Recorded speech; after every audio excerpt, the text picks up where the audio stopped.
Many of us may be experiencing patterns in our life. Perhaps we're experiencing patterns of narcissistic abuse or patterns of toxic relationships. And we're uncertain why we keep ending up in the same type of pattern. You may have heard about core wounds.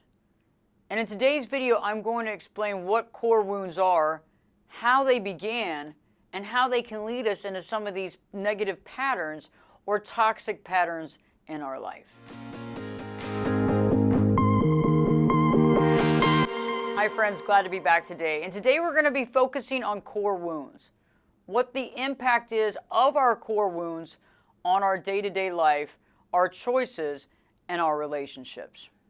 A core wound begins at a very early age, in our very young childhood. Core wounds are psychological injuries from early on abandonment, trauma, neglect, abuse, bullying, being made to feel invalidated, even gaslighting types of manipulation. And it's interesting because these core wounds, because they start so early in our life, we usually aren't really completely aware of them. And we're definitely not aware of the impact that they have on our lives. It's interesting because these core wounds are at the core of our pain. However, most of the time we sit and work on symptoms of the core wound. We might work on a relationship that's not working, that's toxic. Perhaps we're working on narcissistic abuse that we're dealing with. Perhaps we're dealing with a real challenging boss that seems to trigger us in various ways. But if we're willing to get to the core of the issue that we're dealing with, we can begin to not only understand ourselves better, begin to heal this wound, and then also begin to understand why certain things have happened in our life. It's interesting because I find when I'm working with clients, we usually start with the relationship at hand that's problematic, right? That's having some toxic situations that's creating pain in the life of the client.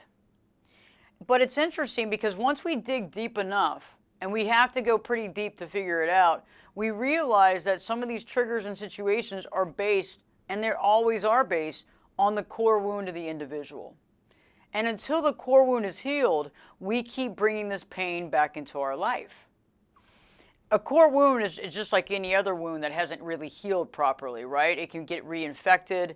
And in that situation, what I'm saying is that when we haven't really dealt with the core wound, okay, whatever relationship we're in can really reactivate that wound, right? Making us almost feel like we're back in a childlike state.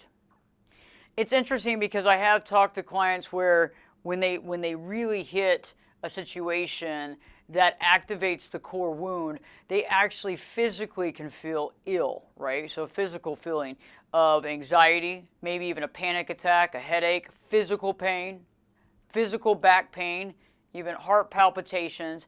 I mean, the feeling is real when it's activated, right? Because it's at the core of our being. So it's interesting because when we think about core wounds, we think about not only the core wound, but you have to think about what the core beliefs are that come from that wound. Okay, so this is interesting because we have like the core wound, which is the basis. And then from that core wound, based on how that was created within our life, we have these core beliefs about that situation. So let's talk about a few of, well, kind of the most familiar core wounds so we can understand what a core wound is and how some of those beliefs kind of shoot out from the core wound. So let's talk about the core wound of rejection. You know, rejection, obviously having that core wound started at a very early age. The rejection from a family member, the rejection, feeling rejected, being rejected, any sort of type of rejection. And when we have that core wound, we have core beliefs, like a belief system that comes from that wound, right? So if we've dealt with rejection, in order to have been rejected, there had to have been something wrong with us, something bad with us, something off, right? So some of those thoughts could be, I am a bad person, I don't deserve a healthy relationship, I don't deserve to be loved, I don't deserve love, I have to do everything for everyone, I have to be perfect, I'm ugly, I'm worthless. Okay, so those are some thoughts that come off right now. Because remember, if we're being rejected, we have to be being rejected because of something horrible that we've done. You see, because when we're young, too, remember, we have really extreme black and white thinking, right? So we believe that. So, for example, a lot of folks dealt with their father leaving at a young age and not realizing, because we're so young, we don't realize that mom and dad had a really tumultuous relationship and they couldn't be around each other. So instead of seeing that mom and dad couldn't be around each other, it was more like dad rejected me. Dad didn't want me. I wasn't good enough. I wasn't a good enough child. My dad wouldn't stick around. It wasn't because we realized the issue in their marriage. And it's not until we get older and we begin to realize that. But see, it doesn't matter. Even when we're older, our brain can sit there and say, well, that happened. But see, at the core, we felt the rejection when we were very young. Okay, so these are some thoughts that come off of this core wound. Let's talk about the next one that I want to talk about in today's video is abandonment. Okay, so many of us have a acute fear, acute core wound of abandonment. Okay, we're fearful that people are going to leave us. They're going to abandon us. They're going to run out of our lives. Okay, and some of those belief systems around being abandoned would be I'm unlovable. There's something wrong with me. I don't deserve happiness. See, it's very interesting because remember, if we're being abandoned, we believe that there has to be something wrong. And see, that's where the belief system comes from. And it's interesting because until we deal with the core wounds, we keep introducing situations and circumstances and people in our life that are going to reject us or abandon us. Or, in fact, they might not do it, but subconsciously we create that reality because that's what we're expecting anyway, right? And so that's a very deep thought process. But sometimes we can be in a relationship and actually sabotage it ourselves based on the fact that we feel like someone's going to abandon us anyway. And so instead of them abandoning us, we jump out of the relationship first so we don't get hurt. The next one I want to talk about, and the last one in this video we'll talk about, is betrayal.